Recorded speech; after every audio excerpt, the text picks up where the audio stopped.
आज की वीडियो में हम कक्षा 10 विज्ञान चैप्टर 9 प्रकाश का परावर्तन तथा अपवर्तन उसमें हम पढ़ने वाले हैं अवतल दर्पण द्वारा प्रतिबिंब का बनना। तो इसके पहले वीडियो में हमने सब चीज पढ़ लिया है। अगर आपने वीडियो नहीं देखा तो वीडियो जरूर देख लेना। तो चलिए शुरू करते हैं। टॉपिक क्या है? अवतल दर्पण द्वारा प्रतिबिंब का बनना। इसमें का पहला है जब वस्तु अनंत पर रखी हो। जब वस्तु अनंत पर रखा जाता है तो प्रतिबिंब वास्तविक, उल्टा, वस्तु से बहुत छोटा तथा फोकस पर बनता है। तो चलिए चित्र के माध्यम से समझते हैं। ये क्या हो गया? अवतल दर्पण।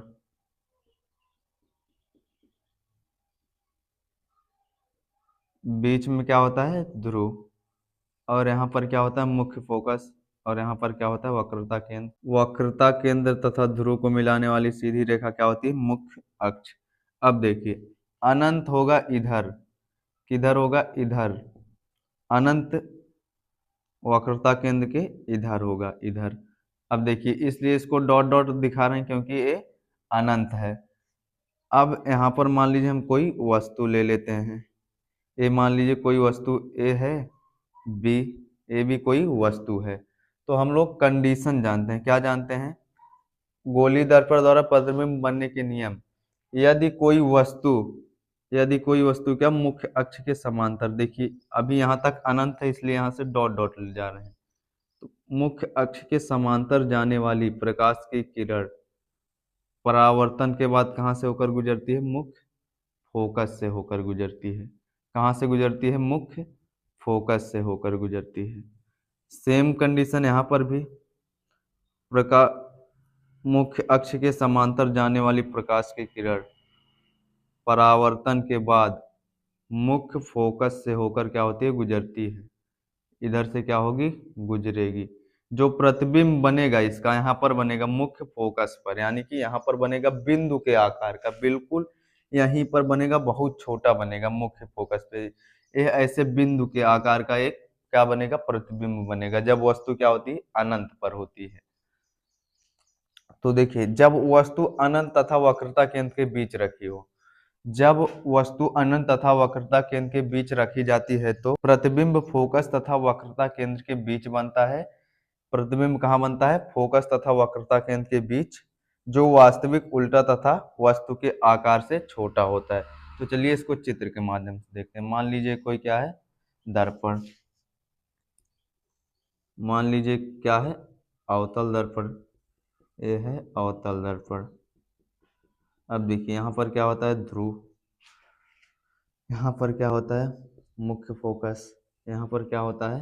वक्रता केंद्र। इनको मिलाने वाली ध्रुव तथा ये ध्रुव और वक्रता केंद्र को मिलाने वाली रेखा क्या होती है? मुख्य अक्ष।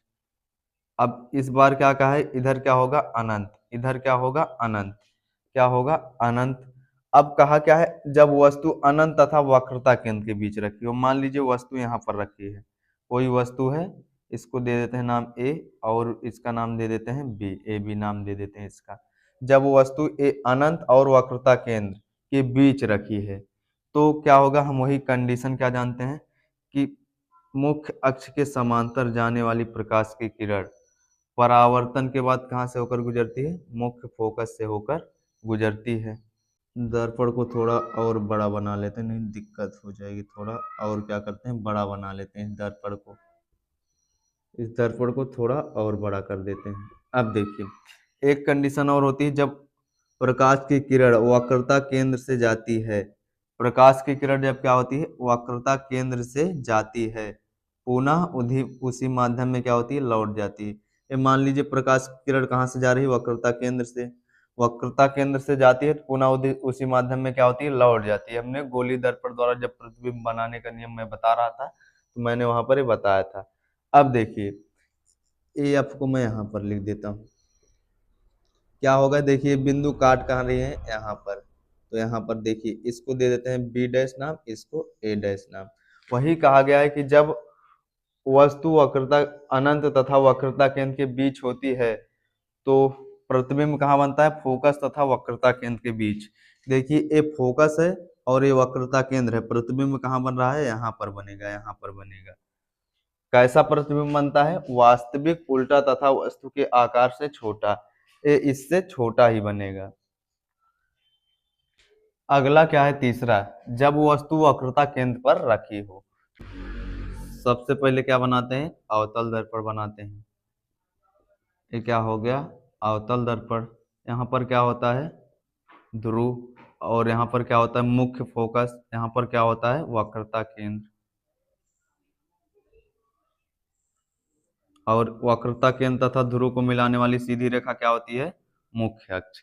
अब क्या कह रहा है, जब वस्तु वक्रता केंद्र पर रखी हो। मान लीजिए यहाँ पर कोई वस्तु है, यहाँ पर रखी गई है। वस्तु क्या है, यहाँ पर रखी गई है। अब देखिए क्या कह रहा है, जब वस्तु वक्रता केंद्र पर रखी जाती है तो प्रतिबिंब वास्तविक उल्टा वस्तु के बराबर वक्रता केंद्र पर ही बनता है, यानी कि इसका प्रतिबिंब वक्रता केंद्र पर ही बनेगा। हम गोली दर्पण द्वारा प्रतिबिंब बनाने के नियम में पढ़े थे, कोई भी प्रकाश की किरण जब मुख्य अक्ष के समांतर जाती है, मुख्य अक्ष के समांतर जाती है और परावर्तन के बाद क्या होता है, मुख्य फोकस से होकर गुजरती है। परावर्तन के बाद क्या होता है, मुख्य फोकस से होकर गुजरती है। ए एफ है, यहाँ नाम लिख देते हैं इसका, नहीं तो इधर लिख देते हैं, ये बिंदु का नाम एफ है। अब देखिए एक नियम और हम जानते हैं, जब कोई भी किरण मुख्य फोकस से होकर जाती है, मुख्य फोकस से क्या होकर जाती है, तो परावर्तन के बाद क्या हो जाता है, मुख्य अक्ष के समांतर हो जाती है। क्या, परावर्तन के बाद मुख्य अक्ष के समांतर हो जाती है।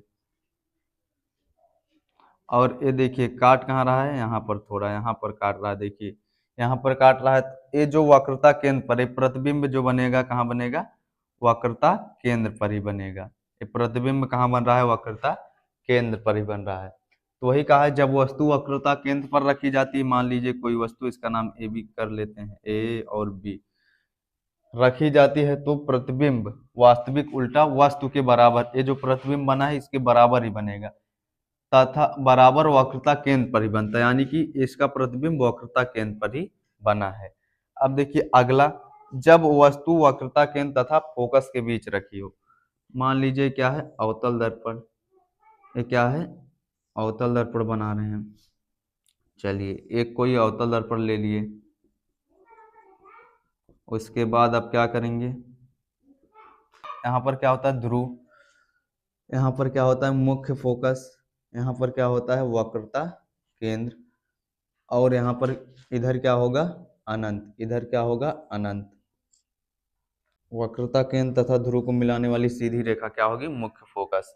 अब देखिए जब वस्तु वक्रता केंद्र तथा फोकस के बीच रखी हो, तो मान लीजिए वक्रता केंद्र है और ये वाला क्या है, फोकस, इसके बीच मान लीजिए कोई वस्तु रखी है, कोई वस्तु रखी है। अब हम प्रतिबिंब बनाने के नियम जानते हैं। अगर कोई वस्तु, अगर प्रकाश की किरण मुख्य अक्ष के समांतर जाएगी, परावर्तन के बाद मुख्य फोकस से होकर गुजरती है। परावर्तन के बाद कहाँ से होकर गुजरती है, मुख्य फोकस से। अब एक नियम और हम जानते हैं, अगर कोई भी प्रकाश की किरण मुख्य फोकस से जाएगी, मुख्य फोकस से जाएगी, परावर्तन के बाद मुख्य अक्ष के क्या हो जाती है, समांतर। ये हम प्रतिबिंब बनाने के नियम में पढ़े थे गोली दर्पण द्वारा।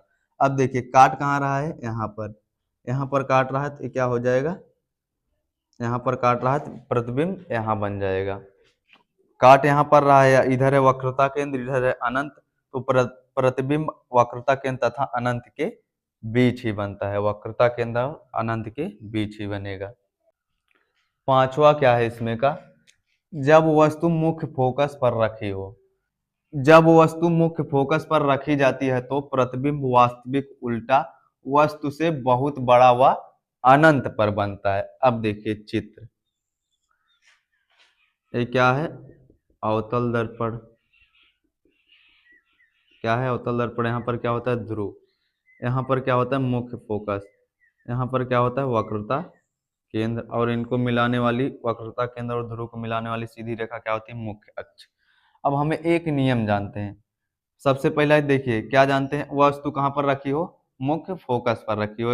ये हो गया मुख्य फोकस, वस्तु यहाँ पर रखी गई है। तो हम नियम जानते हैं कि मुख्य अक्ष के समांतर जाने वाली प्रकाश की किरण परावर्तन के बाद मुख्य फोकस से होकर गुजरती है, ये हम नियम जानते हैं।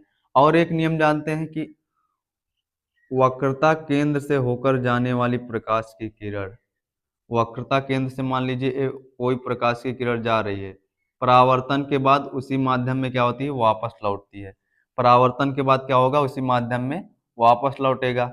ये जो दोनों किरणें हैं कहीं मिलेंगी नहीं, यानी कि इधर क्या है, अनंत। तो प्रतिबिंब कहाँ बन रहा है, अनंत पर। अनंत पर ये मिलेंगी नहीं, इधर क्या होता है, अनंत।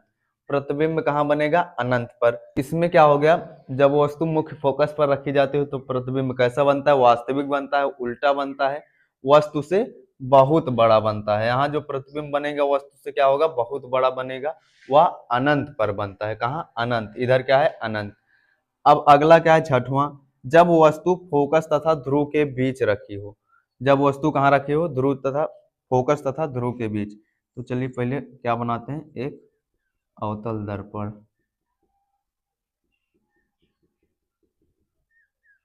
यहाँ पर क्या होता है, ध्रुव, यहाँ पर मुख्य फोकस, और यहाँ पर क्या होता है, वक्रता केंद्र। क्या होता है, वक्रता केंद्र। और वक्रता केंद्र और ध्रुव को मिलाने वाली सीधी रेखा क्या होती है, मुख्य अक्ष।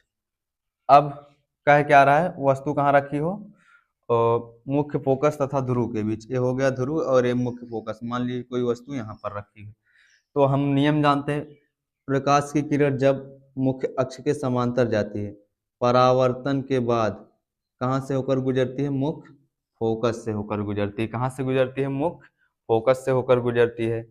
एक नियम और हम जानते हैं, कहाँ से गुजर रही है, मुख्य फोकस से। एक नियम और हम क्या जानते हैं कि मुख्य वक्रता केंद्र से जाने वाली प्रकाश की किरण, वक्रता केंद्र से जो जाती है प्रकाश की किरण, मान लीजिए प्रकाश की किरण जा रही है, परावर्तन के बाद क्या होती है, उसी माध्यम में वापस लौट जाती है। परावर्तन के बाद क्या होगा, इसी माध्यम में वापस लौट जाएगी। अब देखिए, प्रतिबिंब कहाँ बनता है, वस्तु से बड़ा दर्पण के पीछे बनता है। अगर हम इसको ऐसे डॉट डॉट करके इसे मिला दें, ऐसे मिला दें, प्रतिबिंब यहाँ पर बनेगा। कहाँ, इसको और लाइन इसको बड़ी कर देते हैं, ए है पी।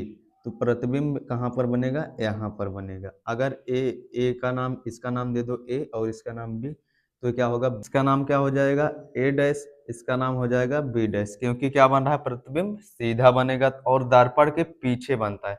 वही क्या है, कहा है कि जब वस्तु फोकस तथा ध्रुव के बीच रखी जाती है, जब वस्तु यहाँ फोकस है, यहाँ ध्रुव है, इसके बीच रखी जाती है, तो प्रतिबिंब आभासी, आभासी मतलब जिसको हम पकड़ न सके या जिसको केवल आभास कर सकें, सीधा, एकदम सीधा बनेगी, वस्तु से बड़ा, ये वस्तु से बड़ा, और दर्पण के कहाँ, पीछे। दर्पण इधर है, दर्पण के पीछे बन रहा है। अब हम जानेंगे अवतल दर्पण के उपयोग क्या होते हैं। तो पहला उपयोग, दाढ़ी बनाने तथा मेकअप करने वाले दर्पण में। जिससे दाढ़ी और मेकअप किया जाता है वो कौन सा दर्पण होता है, अवतल दर्पण। दूसरा है दंत चिकित्सा द्वारा दांत देखने में। जो दांतों की चिकित्सा होती है, उस जो दांतों को देखा जाता है, किस दर्पण से देखा जाता है, अवतल दर्पण द्वारा देखा जाता है। सौर भट्ठी में सूर्य की किरणें एकत्र करने में, अवतल दर्पण क्या करता है, प्रकाश की किरणों को एक जगह इकट्ठा करता है। इसीलिए इसका क्या उपयोग किया जाता है, सौर भट्ठी में सूर्य की किरणों को इकट्ठा करने के लिए, क्योंकि अवतल दर्पण सूर्य की प्रकाश की किरणों को इकट्ठा करता है। अगला है, अवतल दर्पण का प्रयोग टेबल लैंप, लैंपों के शेडो में किया जाता है। टेबल लैंप जो टेबल पर लैंप रखा जाता है उसमें किया जाता है, जिससे मेज के थोड़े से भाग में अधिक प्रकाश पहुंचता है। मतलब क्या करता है, प्रकाश को इकट्ठा करता है, एक ही मतलब प्रकाश को फैलाता नहीं है। वही थोड़े से भाग में क्या होता है, अधिक प्रकाश पहुंचता है। मेज के थोड़े से भाग में क्या होगा, अधिक प्रकाश फैलेगा, क्योंकि प्रकाश को फैलाता नहीं है।